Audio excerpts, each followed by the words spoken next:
We got some big penalties to talk about coming out of Daytona. Chase Briscoe, who sat on the pole for the Daytona 500 for Toyota for the first pole for the Daytona 500 for Toyota, with a couple tenths over Austin Cindric, which is a big gap with these cars these days. And come to find out, they had some modifications to the deck lid where the spoiler bolts to.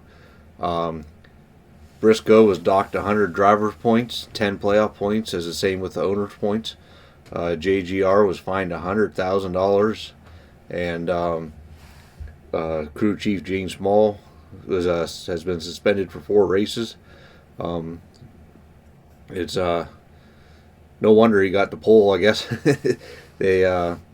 Gene Small or the team says it was just wear from bad supplier parts.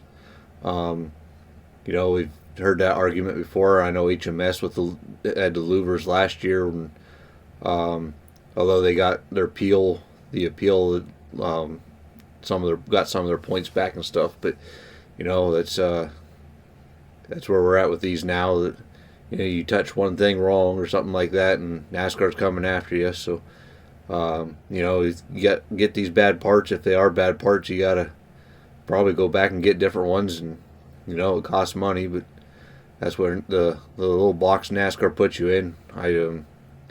I assume that JGR knows that, and they probably just use an excuse to try to get an edge. That happened to be the only car that I think of JGR they took back to the R&D center, so it'll be interesting to see if probably other cars had it, probably the same as what happened when they all had the tape on their nose at Pocono there a couple years back. But we'll see how this plays out. I don't know if there will be any appeals process going on here. I haven't heard anything that fact. Yeah, that was a pretty big one coming out of Daytona. Start off the year, Chase is now negative 67 points. Not to the leader, but just has negative 67 points.